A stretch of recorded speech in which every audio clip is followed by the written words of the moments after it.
Trine Andersen er 57 år og løber i klassen K55. Hun er gift med Thomas, som også er medlem i klubben, og sammen har de 4 sammenbragte voksne børn. Trine har været medlem siden efteråret 2015 og løb tidligere i Frederiksberg IF. Hun startede med at løbe i 2003.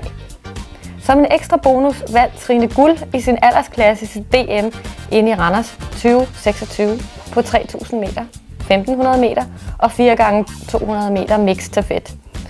Og så er hun også rekordindehaver af indendørs 800 meter.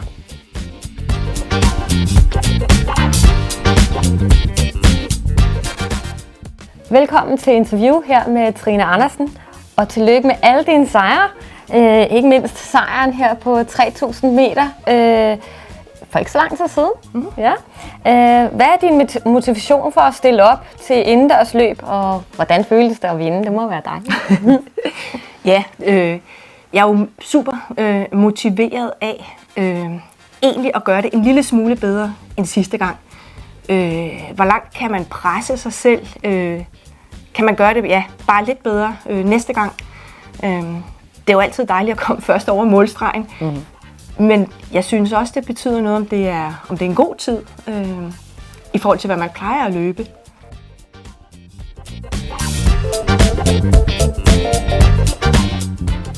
Kan du fortælle lidt om sådan din trænings, sådan generelt? Hvordan ser sådan en træningsuge ud? Altså op til et løb, men også måske mere sådan, træner du primært indendørs eller også udendørs sådan i vintersæsonen? I vintersæsonen, jeg kan godt lide at være ude og løbe, men jeg har også et behov for at være inde, fordi hvis jeg skal løbe nogle intervaller, så er det svært at komme på bane og løbe intervaller. Så derfor bruger jeg faktisk løbebånd, og så løber jeg måske 2 gange om ugen intervaller indenfor på løbebånd. Så prøver jeg at få noget styrketræning ind over, og så kan jeg selvfølgelig også godt lide de almindelige rugbrødsture, man så kan sige, på landevej.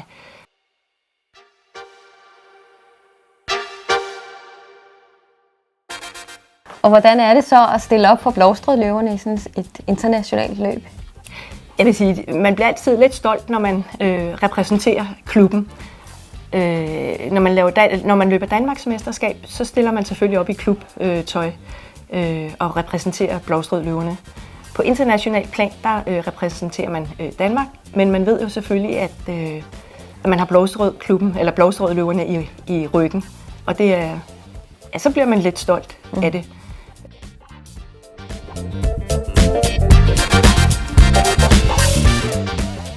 Og hvad er så dit mål efter den her sejr? Man kan sige, så har jeg løbet DM inde, så har jeg været i Polen og løbet EM inde også. Så mit næste mål herfra, det er egentlig nordiske mesterskaber i Oslo på Bislett Games. Nu er jeg desværre blevet en lille smule skadet med knæet, så jeg er ikke sikker på, at jeg bliver klar. Så havde vi faktisk snakket om VM i Korea, at vi skulle derover at løbe, men det kan ikke lade sig gøre af andre årsager. Så er der ude DM, og det er nogle af de mål, jeg har sat mig for.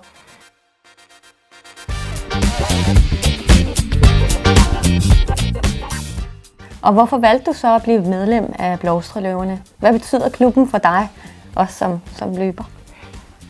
Vi kom jo inde fra Frederiksberg, hvor vi havde løbet i mange år, og så flyttede vi lidt mere nordpå. Og så ledte vi efter en ny klub, og så tænkte vi, okay, hvor er der potentiale for, at man kan finde nogle medløbere. Dengang løb jeg primært halv- og helmaraton. Og så tænkte vi, at Blovstrød-løverne, det er sådan en dejlig stor klub, så der kunne være potentiale for, at man kunne finde hold og løbe sammen med. Og derfor valgte vi Blovstrød-løverne. Og det har vi jo simpelthen været super, super glade for.